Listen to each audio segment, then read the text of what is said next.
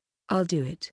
Volunteers Orcubo, my loyal retainer. It is my duty as a retainer to eat what my lord recommends, be it poison or not. I, Orcubo, will serve as the forerunner. Hold it right there, says Gobukachi, the head of the goblin team and rival of the orc team's leader. I can't afford to fall behind in loyalty to my lord. I, Gobukachi, will have the honor of tasting this poison. Okay, here you go. Huh? Shortly after Gobukachi's bold statement, he decided to eat the natto. Do it, do it, do it. Stop rushing me. Darn it, we're going to the grave altogether. Here I go. Gobukachi reluctantly puts the natto in his mouth. What happened next was he starts emitting a golden aura from head to toe. Holy moly, my lower back pain from daily farm work vanished at once. All my other discomforts are gone as well, and my body feels perfectly healthy. Clearly, those aren't the only effects it had on you. The aura surrounding Gobukachi is so blinding. To conclude, natto is healthy. Chapter 158, Ice Cream. I wanted everyone to have a taste of the natto I had taken the trouble to make, so I felt a little mischievous. We give the earth spirits butter as thanks for keeping the house neat and tidy every day, but when I substituted it with natto, they got super angry. Yuck, it's so stinky. Why do you harass us like so, master? This is clearly a hostile act. We oppose such tyranny. It's part of our rights. And they went on a strike. Platy and Betami then ganged up on me. How could you offer that to the spirits? They were fuming mad. Well, it's because natto is a 100% product of the earth, so I thought it would make the earth spirits happy. But it was a complete miscalculation. I gave them an extra serving of butter today, but that still didn't do the trick. Do something about this, dear. I observed that something buttery and delicious is the only thing that can make them happy. Haven't you got the perfect idea for it, Lord Saint? Please don't keep it to yourself and tell us. So, the plan is to put the earth spirits in a good mood by serving them a new food item that would surely please them, right? Since butter is their favorite food, it should be something with a similar shape, texture, and sweet taste children would like. Well, I guess a dairy product is just the right thing for that. And among them is, aha, a light bulb lit up in my head. We're making ice cream. Ice cream, a magical food. Ice cream, cold and melty. I dunno really, not that I care much about it. In my world, ice cream is trendy among people of all ages because it's cold and sweet. It's also semi-solid, creamy like butter, and is made from the same dairy product. Probably, the earth spirits upset by the natto will surely give in if I make ice cream for them. But natto is delicious, too. Why can't they see that? Oh well. Let's get back on track and try our hand at making ice cream. This time, I'll be collaborating with Puffer from the Mermaid team, also known as the Witch of the Bitter Cold. Yo, it's ice cream, after all. The environment is as important as the ingredients in making it. An environment with a temperature below zero is absolutely essential, and there is no one better than her to recreate that. After all, she is the Witch of the Bitter Cold. This isn't often mentioned, but she specializes in potions that can freeze anything, and it's what preserves our food. The warehouse, initially built under Platy's orders, has become something like a massive refrigerator because of the freezing potions lowering its temperature. With Puffer's modifications perfecting cold air circulation, the temperature inside can be kept low constantly. Now, Puffer not only controls the breweries but also our fridge. Platy now has undivided attention in being my assistant. Lampai often involves herself in hunting and security, and Gararifa, with her inherently timid personality, has practically become the chief executive of the food processing and preservation department, as expected of the future queen of the next Mermaid King. Shut up. So, why did you call me today? If you understand the nature of my job, you should know that I'm hella busy. Yeah. Tell me about it. Still, your help is indispensable this time. I want to make this, you see. I gave her an overview of the ice cream and told her that I would like the help of her skills to make it. I don't like the idea of it. Besides, Prince Rawana doesn't like sweets all that much. Stop connecting every single thing to your love life. Anyway, in cooperation with Puffer, we began making ice cream. But why call me now when you're just starting? From what I understood, doesn't the freezing part come at the very last part of the process? Yeah. I don't know the process in detail, so we're going through trial and error again. But I think what we need first and foremost is fresh cream. And do you have that ready with you? Hey, since fresh cream is made from milk, that means the milk comes from. Don't even complete your sentence. I'm trying not to think about it here. Since it's supposed to be hella sweet, I guess we'll be adding a lot of sugar. I think so too. I'll try adding as much as I did with the cake. Oh, The Hand of Supremacy is activated? You might as well have won this if it's activated. Maybe, but the Hand of Supremacy guides me as I add fresh cream, eggs, and sugar. It seems we have to mix it in while it's being chilled. Let's take turns, Puffer. My wrist is starting to get tired. Hell no. I'll only take over once you're actually tired. We'll take turns after every 100 mixes, then. Fine. Mix, mix, mix. Okay, 100.